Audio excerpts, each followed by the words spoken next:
Mais de 4 milhões de pessoas em 70 países, incluindo o Brasil, já foram atendidas por uma organização sem fins lucrativos que ajuda as pessoas a terem um local adequado e seguro para morar. Está na Constituição. Moradia é um dos direitos sociais de todo cidadão. Mas 11 milhões e 400 mil brasileiros vivem em condições precárias, segundo o último censo do IBGE. São 6% da população do país, um problema em 232 cidades. Só na Grande São Paulo, mais de 2 milhões de pessoas vivem em 1.700 favelas. No Rio de Janeiro, são 1 milhão e 700 mil pessoas nesta situação. Pensando em mudar essa realidade, em 1976 foi fundada a Habitat, uma organização sem fins lucrativos que desenvolve projetos habitacionais em 70 países. A ONG já construiu e reformou 800 mil casas em todo o mundo, ajudando mais de 4 milhões de pessoas. Os projetos da Habitat foram destaque em um evento hoje em São Paulo. A organização, que atua no Brasil desde 1992, iniciou na capital paulista um programa para melhorar casas em situação precária. O projeto inclui assistência técnica para a reforma, educação financeira dos moradores e acesso a crédito. Nós fornecemos o crédito subsidiado através de captações que nós fazemos especificamente para o projeto. Fornecemos formação em educação financeira, porque às vezes a pessoa pensa, eu ganho pouco, eu não tenho como poupar, isso não é verdade. E nós trazemos o apoio que é tão importante, às vezes a posição de uma janela influi diretamente na qualidade de vida das pessoas daquela casa. O problema é antigo no mundo. Em 1967, por exemplo, a moradia foi um dos temas principais da Exposição Universal em Montreal, no Canadá. Construídos na época, estes cubos formam 146 apartamentos. A arquitetura ousada lembra uma favela, mas a área é um sucesso popular e um endereço de prestígio. O projeto foi pensado para áreas de alta densidade habitacional, como São Paulo. Para a ONG Habitat, a solução da moradia para a capital paulista deve incluir alternativas para driblar os congestionamentos. O diretor mundial da Habitat diz que os projetos de habitação têm que levar em conta o trânsito. Isso traz um benefício ambiental e também econômico. A gente muda de assunto, né? Falávamos de um benefício ambiental e econômico, falamos agora de uma ameaça à saúde das pessoas.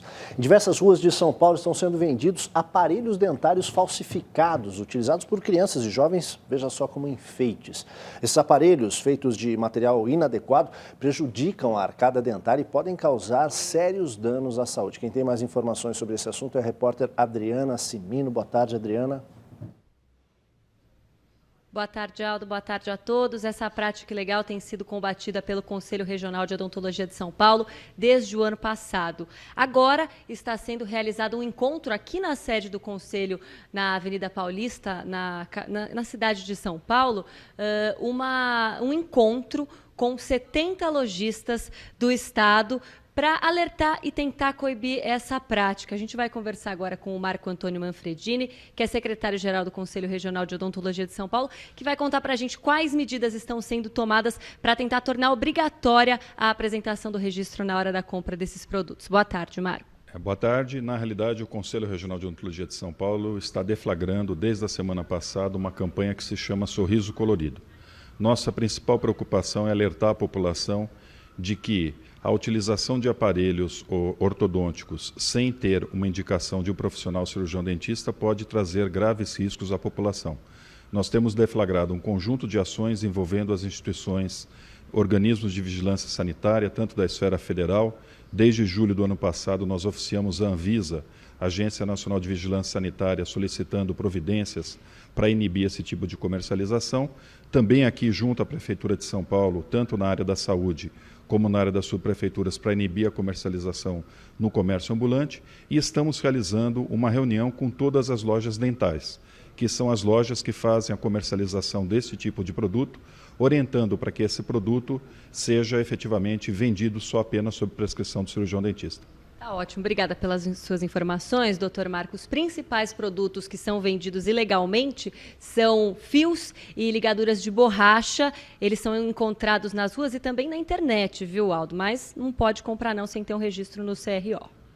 Isso aí, obrigado Adriana pelas informações. A gente continua falando sobre saúde, agora saúde itinerante, claro, não mais um caso de polícia, né? Um projeto usa uma carreta para prestar atendimento médico, realizar exames e até procedimentos cirúrgicos de baixa e média complexidade. Nesta quarta-feira, a unidade móvel está estacionada próxima à estação Anhangabaú do metrô, na região central da capital, e é lá que está o repórter Rodrigo Piscitelli para trazer mais informações para a gente. Boa tarde, Rodrigo.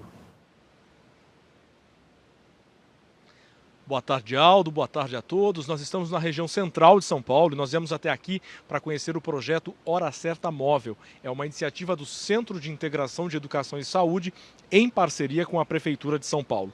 Esse projeto de atendimento à saúde móvel já passou por 32 cidades de 6 estados. E aqui em São Paulo tem uma grande novidade. E nós vamos mostrar. É uma carreta cirúrgica. É isso mesmo, uma sala cirúrgica especializada para fazer cirurgias de pequena e média complexidade. É essa carreta que a gente está vendo aí. Aqui comigo está o gastroenterologista Roberto Kikawa, ele é idealizador do projeto. Doutor, que tipo de cirurgias podem ser feitas aqui no atendimento móvel? Boa tarde. Boa tarde. São cirurgias de pequena e média complexidade. Nas pequenas, aquelas cirurgias dermatológicas para retirada de nervos, para retirada de lipomas, aquelas pequenas lesões de pele, como até em unha encravada. Também as cirurgias de fimose, da parte de urologia. As cirurgias também agora vamos adentrar a parte de oftalmologia, cirurgias de catarata, de pterígio e também as cirurgias também de vascular, que são as de varizes que a gente pretende incorporar também dentro desse projeto. Agora, como é o atendimento? Aqui também é possível fazer exames, né? Sim, claro. Todos os pacientes, então, eles são agendados na unidade básica de saúde, aí eles vêm para cá, são vistos pelo agendamento, eles vêm para cá, fazem uma avaliação cirúrgica e, se necessário for, fazem alguns exames aqui, de exames de sangue, um raio-x ou um eletrocardiograma para fazer uma avaliação pré-operatória. É agendado aqui mesmo a cirurgia dele, ele faz o procedimento e depois, além disso, ele acompanha aqui o seu tratamento pós-cirúrgico para até o momento da alta. Muito obrigado, doutor. Olha, o atendimento aqui são feitos em média 300 atendimentos por dia. O projeto já passou em outras regiões de São Paulo e conseguiu reduzir a fila para exames, por exemplo. Até o meio do ano, quando a carreta deve ficar aqui na região do Vale do Anhangabaú, a expectativa é realizar 215 mil exames. É um projeto que leva a saúde para mais perto da população. E só lembrando, uma última informação, não há aqui um atendimento direto, as pessoas precisam ter um encaminhamento de uma unidade básica de saúde. Então não adianta vir direto para cá, porque o atendimento não é feito dessa forma, só com o encaminhamento das unidades básicas. É com você, Aldo. Obrigado, Rodrigo, pelas informações. Importante essa ressalva. E olha, tem mais novidades na área da saúde, hein? Um robô vai guiar cirurgias de câncer no Sistema Único de Saúde de São Paulo. O repórter Luiz Sversucci está no Instituto do Câncer, na zona oeste da capital, e tem mais informações para a gente. Boa tarde, Luiz. Boa tarde, Aldo. Muito boa tarde a todos que nos assistem. Olha, imagino que as pessoas de casa devem estar curiosas, se perguntando de que forma que esses robôs vão auxiliar, vão ajudar nessas cirurgias, qual será a diferença de uma cirurgia comum para uma robótica. E por isso, quem está aqui ao meu lado para falar um pouco mais sobre esse assunto é o médico e professor Dr. Ivan Seconello. Ele é coordenador do projeto de cirurgia robótica. Doutor, muito boa tarde. Doutor, conte-nos de que forma que vai ser essa diferença de uma cirurgia comum para essa robótica e quais as vantagens para o paciente?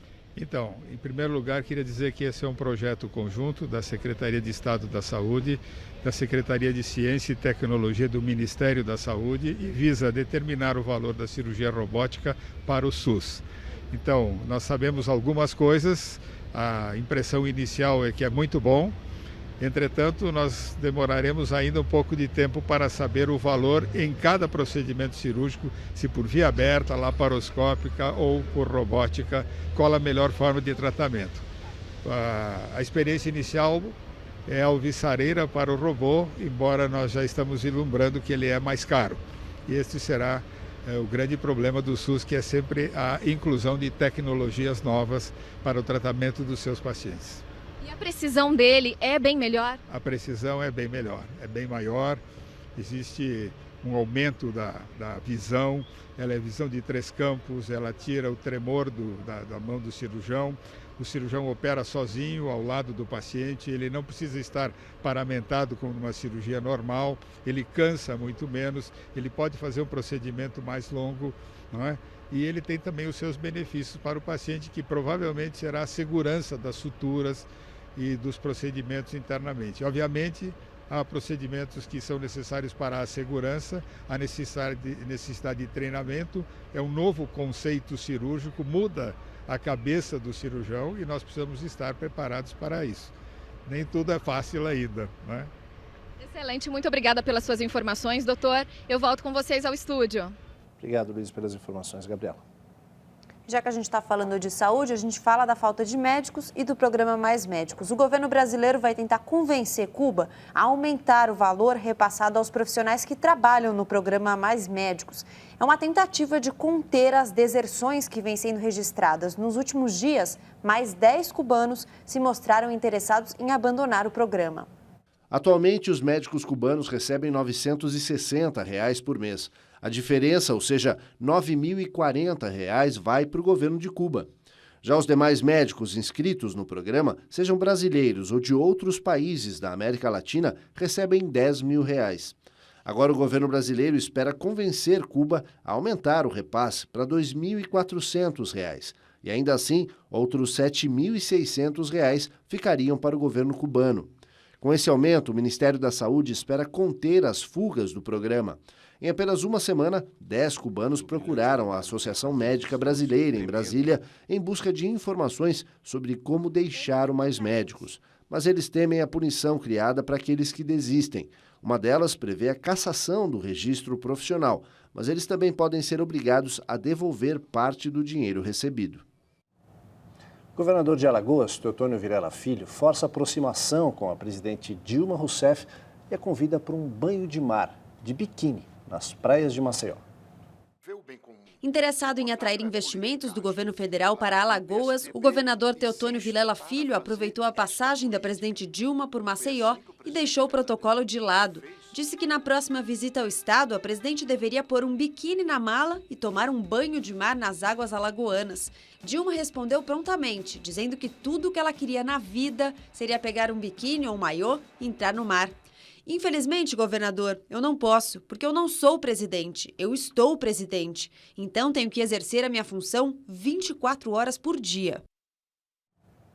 Em entrevista a emissoras de rádio de Alagoas, hoje cedo, a presidente Dilma Rousseff também falou sobre segurança durante a Copa do Mundo. Ela disse que o Exército poderá agir contra manifestantes que tentem organizar protestos violentos contra a organização do Mundial. E acrescentou que o governo planejou uma série de medidas para reforçar a segurança durante a Copa.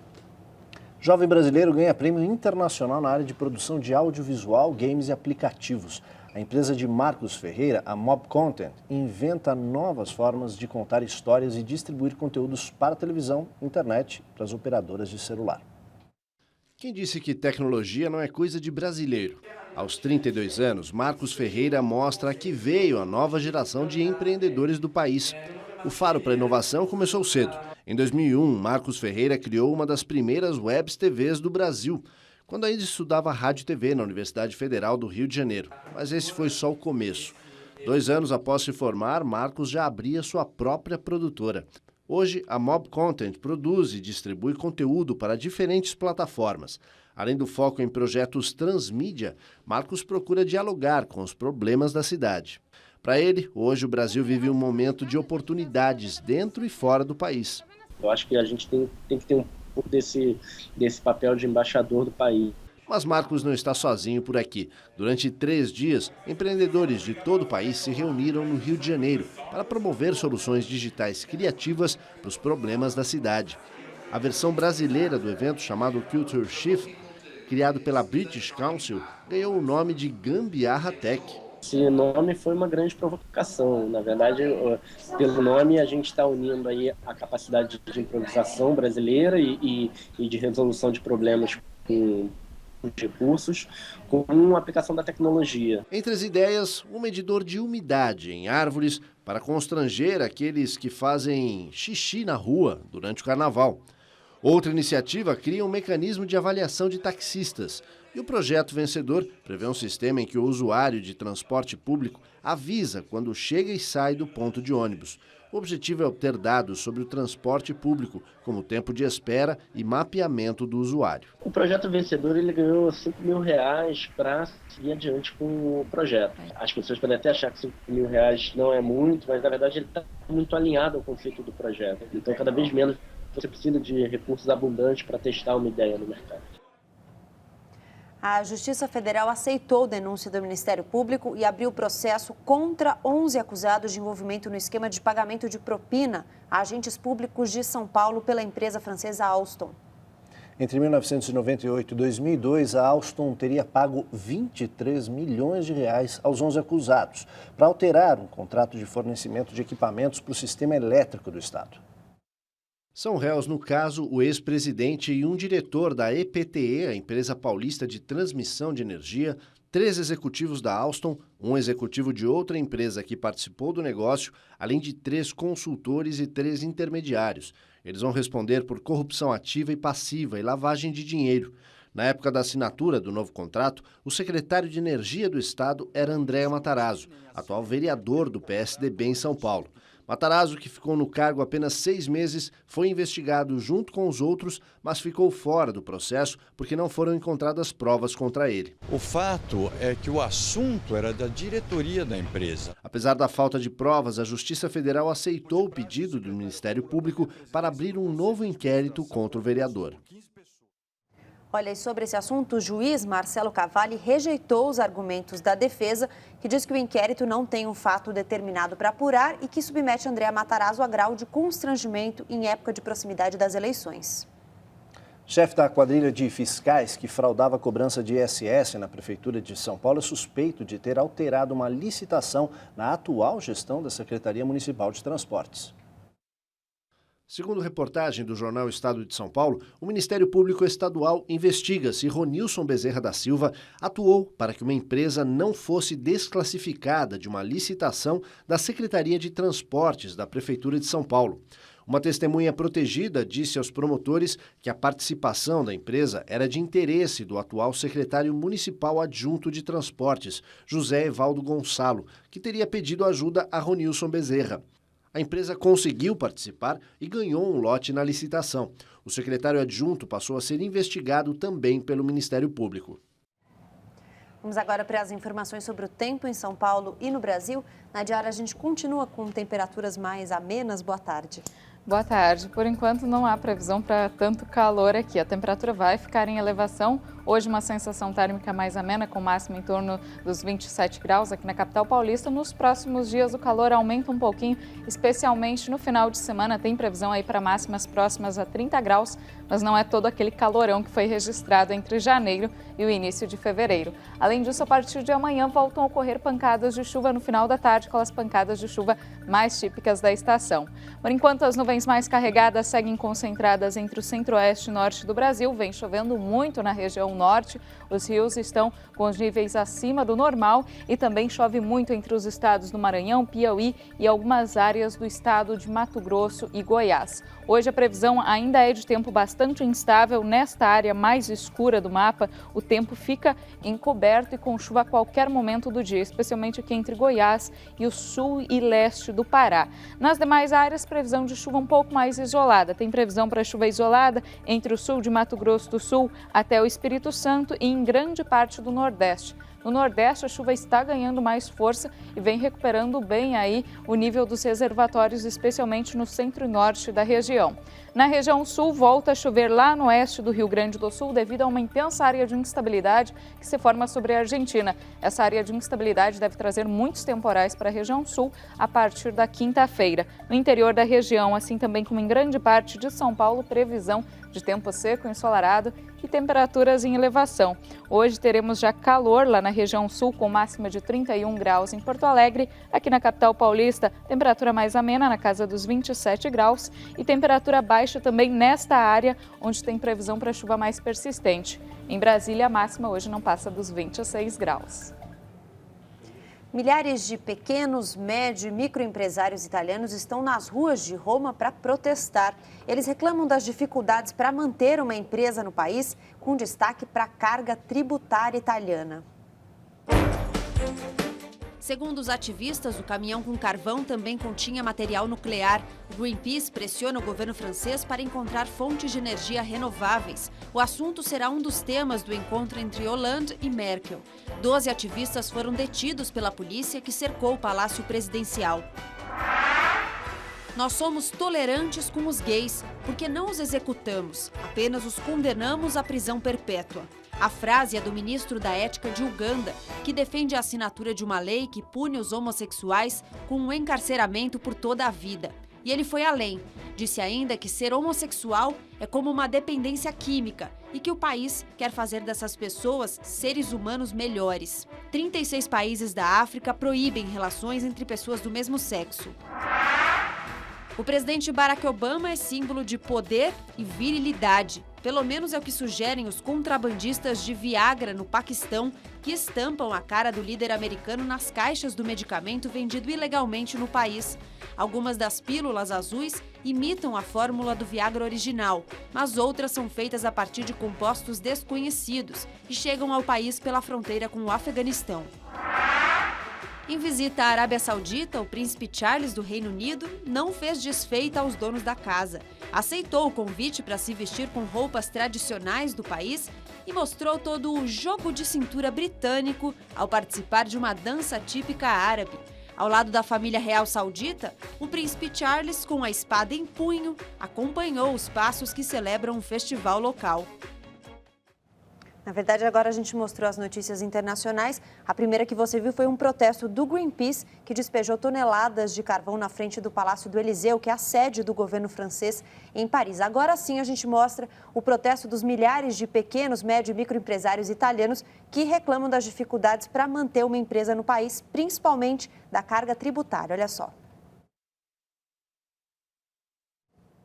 Participaram do protesto que reuniu empresários de todas as regiões da Itália. A Piazza del Popolo, no centro de Roma, ficou tomada por bandeiras, faixas de protesto e alto-falantes. Os manifestantes aproveitam um momento de fragilidade da política italiana com a renúncia do primeiro-ministro Enrico Letta. O novo premier, Matteo Renzi, ainda se esforça para formar um governo. Os manifestantes denunciam que milhares de empresas quebram na Itália todos os anos e dizem que é impossível sobreviver como pequeno empreendedor. Esse país precisa de uma mudança. É muita burocracia, muito imposto. A Itália precisa recomeçar, diz esse pequeno empresário. Estamos aqui para dizer basta, diz esse outro manifestante. Ao ser indicado como primeiro-ministro, Renzi prometeu se esforçar para criar empregos, cortar taxas e eliminar empecilhos burocráticos para as empresas. 2 países em crise, protestos, confrontos e violência, na América Latina e na Europa. E nos 2 casos, os governos acusam a oposição de tentativa de golpe.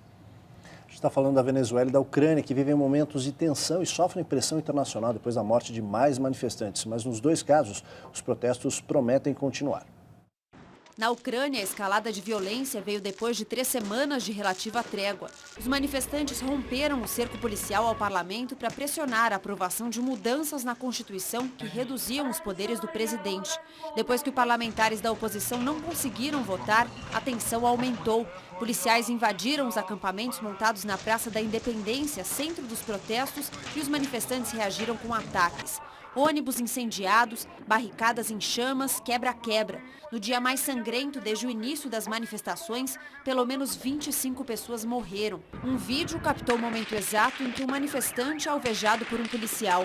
O número de feridos passa de 200, alguns em estado grave. Entre os atingidos, manifestantes, policiais e jornalistas. A União Europeia já prepara sanções à Ucrânia pela repressão violenta aos protestos. A crise no país já dura 3 meses e começou depois que o governo deixou de assinar um acordo que aproximaria a Ucrânia do grupo europeu. Ao invés disso, estreitou laços com o governo russo. Na vizinha Venezuela, a violência também marcou as manifestações de ontem, as maiores desde o início dos protestos contra o governo de Nicolás Maduro no início do mês. A oposição marchou pela capital do país, mais de 1 milhão de pessoas, a maior parte vestida de branco em pedido de paz. À frente do ato estava o líder da ala radical da oposição venezuelana, Leopoldo López, economista formado na Universidade de Harvard, nos Estados Unidos, que promove uma campanha pela renúncia de Maduro. López era procurado pela polícia, acusado de ter incitado a violência que deixou 3 mortos em protestos anteriores. Em um vídeo gravado e divulgado ontem, López pediu que os manifestantes continuem nas ruas e avisou que depois do protesto se entregaria. Depois de discursar em cima de um monumento, ele se rendeu e foi levado pelos militares. A organização Human Rights Watch pede que o governo liberte Leopoldo López. E olha só, a conscientização ambiental chega até os membros de uma comunidade Zulu. Eles que estavam acostumados a usar pele de leopardo nos trajes de seus rituais, agora substituem por um material sintético para proteger a espécie. Na África do Sul, o leopardo já está sob ameaça de extinção. Na província de KwaZulu-Natal, todo ano, milhares de religiosos de uma tradicional comunidade Zulu vestem trajes feitos com a pele do leopardo para se apresentarem em rituais da comunidade. Mas esses animais vêm sendo dizimados pelos caçadores profissionais. Os ambientalistas convenceram os chefes tribais a substituírem as peles verdadeiras por outras artificiais nas cerimônias religiosas. Calcula-se que existam menos de 7 mil leopardos espalhados pelas florestas e savanas sul-africanas, número insuficiente para garantir a preservação da espécie diante do avanço da caça ilegal. Veja a seguir na Hora do Esporte. No Campeonato Paulista, o Corinthians tenta quebrar a sequência de 6 jogos sem vitórias. E mais? Lusa decide recorrer à Justiça Comum e enfrentar CBF por vaga na primeira divisão do Campeonato Brasileiro. Respirar fumaça dos outros fumantes aumenta o risco de desenvolver câncer de pulmão, além de outras doenças respiratórias.